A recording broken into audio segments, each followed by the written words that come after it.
Tu veux. Alors, pas que je me gratte le nez non plus.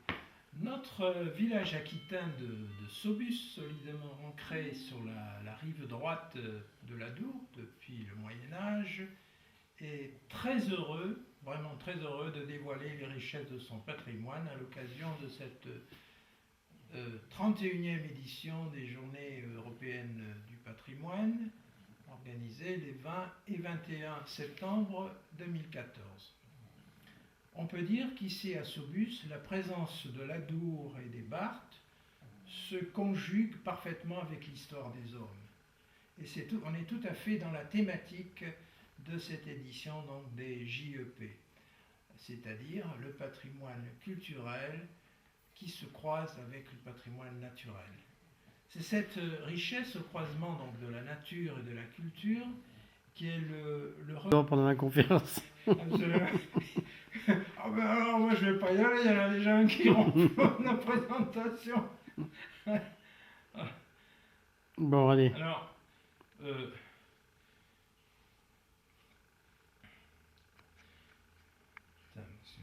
le village aquitain de Saubus, comme chacun sait, solidement ancré sur la rive droite de l'Adour depuis le Moyen-Âge, est vraiment très heureux de dévoiler les richesses de son patrimoine à l'occasion de cette 31e édition des JEP, des Journées européennes du patrimoine, les 20 et 21 septembre 2014. On peut dire qu'ici à Saubus, la présence de l'Adour et des Barthes se conjugue avec l'histoire des hommes. C'est cette riche histoire au croisement de la nature et de la culture qui est en quelque sorte le reflet de notre identité que nous souhaitons dévoiler. Notre programme de visite est conçu donc dans un esprit tout à fait festif, quelque peu pédagogique, il faudra y associer les jeunes, autour des paysages naturels et culturels qui ont marqué l'histoire de notre village. Nous sommes en ce moment devant l'église fortifiée de Saint-Jean-Baptiste qui date du XIIIe siècle. Je recommence.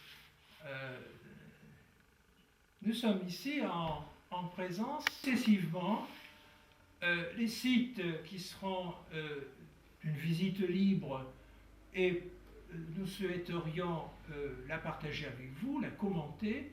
Ces sites sont au nombre de 5 principalement.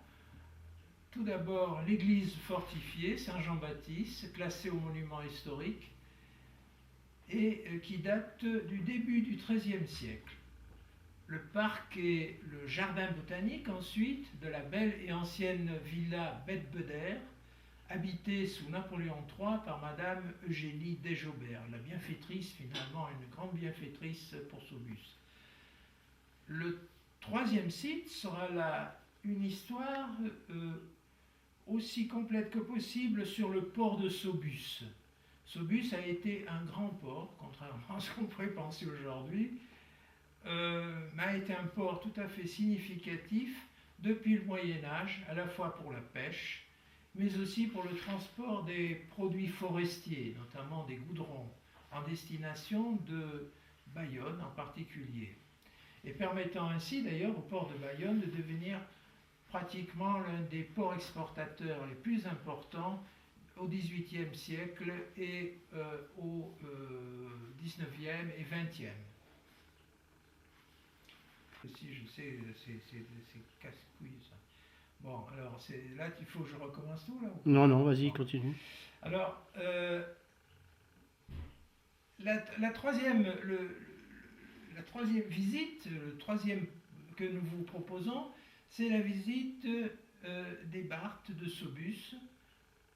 Pour nous, les Barthes de Saubus, c'est une Camargue landaise, finalement. Paradis des chevaux sauvages, du bétail, des oiseaux migrateurs, de plus en plus nombreux d'ailleurs, qui font des haltes ici, dans nos Barthes, et d'une très riche biodiversité en fleurs, en plantes, en poissons, en insectes, en mammifères, en amphibiens et reptiles. Le Ces visites des Barthes seront complétées par une conférence sur l'histoire, la gestion et la protection en fait des Barthes depuis le XVIIe siècle, où elles ont été aménagées pour la première fois d'ailleurs avec le concours d'ingénieurs probablement venus de Hollande. Et donc cette conférence abordera les questions de la gestion jadis et aujourd'hui, des problèmes contemporains qui se posent aux Barthes. Ces Barthes, vous le savez, sont classés au patrimoine, plus exactement dans le contexte du réseau Natura 2000. Vas-y.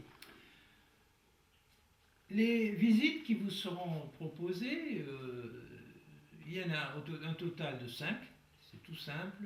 L'église fortifiée Saint-Jean-Baptiste, qui date du début du XIIIe siècle,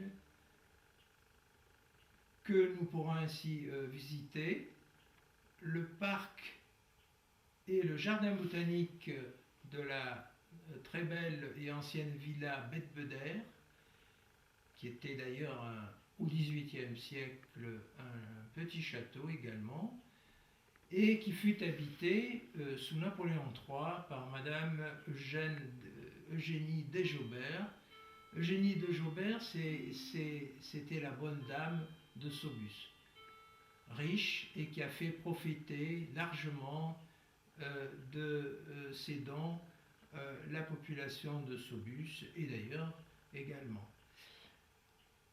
Ensuite, nous cheminerons le long de la voie de halage, du chemin de halage, pour une visite du port de Saubus, du moins une évocation de l'histoire de ce port qui a été beaucoup plus important qu'on peut le penser aujourd'hui, de ce qu'il en reste, et qui assurait à la fois la pêche